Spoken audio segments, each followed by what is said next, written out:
I realized I was merely a replacement, a stand-in to fill the hole left by his true love. I couldn't live in that world, no matter how painful it was. I've told you, I replied, forcing a chuckle despite the ache inside me. I've just figured it out. I'm also at the right age now. Any longer, and no one might want me. Don't say that. Anyway, he'll send someone to tell you about the one arranged for you. There's no need. I trust Mom and Dad's judgment, I continued. My voice steady despite the storm within me. Even if it's an arranged bond, I'm sure the candidate has been carefully chosen by all of you. Silence stretched between us before I heard my brother sigh. The sound heavy with relief and lingering worry. My rebellious departure years ago had left the pack uneasy, especially him. Now, with my return, he must have felt a measure of reassurance. I'm glad you've come to terms with this. When are you coming back? Are you sure? You don't want to meet him before making the final decision. There's no need. The sooner we agree, the sooner the pack can resolve its crisis. Start preparing the ceremony, and let's set it for a month from now. Understood. By the way, do you still speak with Damien? I heard his first love, Kaya, had returned. Perhaps you should reach out to him. Invite him to the celebration. He might bring some luck. His words caught me off guard. So, he knew about Kaya. No wonder Damien had always insisted I keep Alban a secret from my family. I lowered my gaze, hiding the punk in my heart. Don't bother him. We're not close. Just then, the sound of the door unlocking reached my ears. I hurriedly said my goodbyes and ended the call, bracing myself. When I looked up, Damien stood before me, his smile radiant, his eyes shining with a brilliance I had rarely seen. It wasn't for me. It couldn't be. Damien's brow arched, and before I could step back, he pulled me into his embrace. His grin was mischievous, his breath warm against my ear. Really? Then tell me, how are we not close? Have we not shared enough nights together to be considered close? The intimacy that had once made my heart race now filled me with unease. I struggled in his hold, and as I did, my eyes caught the faint stain of lipstick on his collar. The burns on my wrist throbbed, a sharp pain cutting through my composure. Tears welled in my eyes, unbidden and unstoppable. Talia, what's wrong? Damien's voice shifted, panic replacing his usual confidence. He rolled up my sleeve, revealing the angry red marks on my skin. His expression twisted in alarm. How did this happen? When were you burned? Why didn't you tell me? His concerns seemed genuine, but they only deepened the ache in my chest. Had he forgotten the events at the banquet so easily? I said nothing, unsure whether I should remind him and watch his mask of false affection crack, or let him keep pretending. Alright, stop crying now. I'll take care of it for you. He gently patted my head, wiped away my tears and kissed my cheek to comfort me. As he stood up to grab some cooling herbs, muttering to himself. Look at you, such a strong girl but still afraid of pain, and always crying. What would you do without me? I stared blankly at the red burn mark on my wrist. Yes, I had been spoiled for a full 7 years. What would I do without him? But Damien, I didn't want you anymore. I didn't want this fake bond anymore. That night I couldn't sleep well, probably due to the pain in my hand, or maybe because of the sudden realization. I tossed and turned in bed, my body covered in sweat, hoping that sleep would take me away. It took a long time before I finally managed to drift off. Just as dawn was breaking, Damien pulled me out of bed. I grumbled, trying to push him away, but he just chuckled and leaned in to kiss me. Instantly, all my sleepiness vanished. I almost slapped him, but barely managed to hold myself back. Luckily, it was just a quick kiss. Awake yet my sleepy moon kicks, I turn away, wiping my mouth in disgust. It's the weekend, why can't you let me sleep in? I grumbled, feeling the exhaustion weighing on me. Damien looked at me helplessly. Did you know you had a fever last night? Get up, I'm taking you to the healer. I stared at him, wondering if this was just him acting the part of someone caring for another, or if it was me he was really thinking of. His face was full of concern, but it seemed like those eyes weren't seeing me at all. Although I felt mostly fine, I couldn't argue with him, so I reluctantly got up. In the healer's corridor, we unexpectedly ran into Kaya. She seemed to have hurt her foot and was struggling to hop along the hallway on her own. Damien, who had been such gentle moments before, instantly frowned, forgetting I was beside him. He rushed over to Kaya, holding her with concern. What happened? Kaya smiled at him, glancing past him toward me. It's just a sprained ankle. What a coincidence. You two are here for a checkup too. Damien's expression froze. He glanced back at me, his eyes shifting. I could see a hint of guilt, something I had noticed before but ignored. Now, it was more obvious, especially in front of Kaya. Yeah, my little sister here had a fever, so I brought her in for a checkup. I wasn't disappointed. Why had I expected him to change how he introduced me? I have grown used to being called sister now. From the moment Damien decided not to go public with our bond, he introduced me as his friend's younger sister, someone he was simply helping. Everyone believed it, since he was close to my brother. Only his closest friends knew the truth. She's staying at your place. So of course, you have to take care of her. You two go on. I need to head over there. She gestured toward the other side, off the Apex grounds. Seeing her start hopping again, Damien didn't think twice before scooping her up into his arms. Let me take you over. Talia, wait here for me. For some reason, the moment I saw Kaya, I felt weak, drained of all energy. Maybe it was because my fever was worsening, or perhaps it was the bitter feeling in my gut. As I watched him worry over Kaya more than me, my knees started to shake, and I couldn't walk straight. But did it even matter? I leaned against the wall, saying nothing. Damien hadn't asked for my permission. After those words, he was already carrying Kaya toward the other healer's chambers. I guess he didn't think my fever was bad, or perhaps he just didn't care as much about me. He never noticed my weakening state. The truth was, no matter how well Damien acted, when Kaya was around, his genuine feelings slipped through, betraying the facade. And Damien didn't even realize it. I forced a bitter smile, turned, and walked toward the designated healer's quarters to treat fever. Apparently, it wasn't just in my head. After checking my temperature, I learned my fever had risen to 413C. The burn had become infected, worsened by my emotional stress, leading to a viral infection. That required some herbs to boil and drink. The healer said I needed an infusion as well. Out of habit, I reached for my phone to call Damien, but stopped myself before dialing. Habit was a terrifying thing. I gave a self-mocking smile, put my phone away, grabbed my medication, and headed to the patient's rest area alone.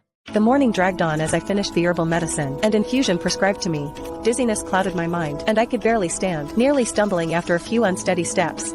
I opened my phone to call Damien, but my heart sank when I saw there were no messages from him. No check-in, no updates, not even a word about where he was. Reluctantly, I dialed his number, hoping to avoid any misunderstandings. When he heard I was still at the healer's hut, he hesitated on the other end. I'm sorry, Talia. I was planning to come back for you once I took Kaya home, but her stomach started acting up. So he took Kaya home. Before he could explain further, I overheard a voice in the background, a server announcing, "Sir, your dishes are all served. Please enjoy your meal." I could hear the surprise in Damien's voice as he quickly covered the receiver, but it was too late. I had already heard enough. He fell silent for a moment, as if realizing he had been caught. With a sigh, I replied, "It's fine, I can manage on my own." I wasn't sure why I said it. Maybe I wanted to reassure him, or maybe I was just trying to convince myself that I was truly fine. Just as I was about to end the call, he suddenly called my name. Talia, just head home. EW. Explain everything later. Explain what? More lies to string me along. I ended the call without another word and arranged for a driver to take me home. But when night fell, Damien still didn't come back. I tried to sleep, but the sounds outside kept me awake. Through the window, I saw fireworks lighting up the sky, likely the result of someone's romantic surprise. A bitter smile tugged at my lips. The noise from the fireworks kept me awake, so I grabbed my tablet and went back to sketching custom wedding gowns for a client. As I woke, my finger accidentally brushed against the chat app, revealing a recent post from Kaya. It was a stunning photo of fireworks in the night sky, captioned with poetic words, "After half a lifetime away, I return to you." And here, the fireworks bloomed, a welcome in all its glory. I stared at the post for a while, my mind racing. It was only when I tried to log out that I realized Damien's account was still open on my tablet. I wasn't interested in delving into their flirtations, so I quickly logged out and put the app away. The next morning, I arrived at the office, feeling somewhat refreshed. The manager handed me my approved resignation letter, and when she learned that the reason for leaving was because I was about to get a bond marriage and will leave the pact to transfer residence, her expression became a mix of happiness and sadness. "I'm going to miss you. You're one of my best team members." Unsure of what to say, I hugged her tightly and thanked her for all her support over the years. Once I finished with the formalities, my colleagues insisted on a farewell lunch to celebrate my upcoming bond marriage. I didn't decline and booked a table at a restaurant Damien and I often visited. It was one of the few places I knew well, and the food was always good. Halfway through the meal, I excused myself to use the restroom, only to run into Kaya. She greeted me with a bright smile. Didn't expect to see you here. This is the restaurant Damien first brought me after we reached our coming-of-age ceremony. We've been here so many times. I offered her a polite smile and started to walk away, not feeling the need for any small talk. But she stopped me just as I was about to leave.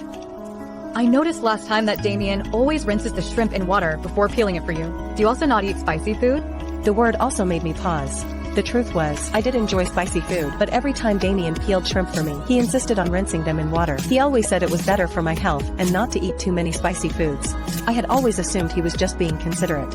But now, I realize it wasn't out of concern for me. The one who didn't eat spicy food, the one he was worried about, was Kaya. Her head tilted slightly, her sharp gaze studying my face, as if piecing together a puzzle. I've been meaning to say this since we first met. Don't you think we look strikingly alike, little sister? She said, her voice dripping with mockery.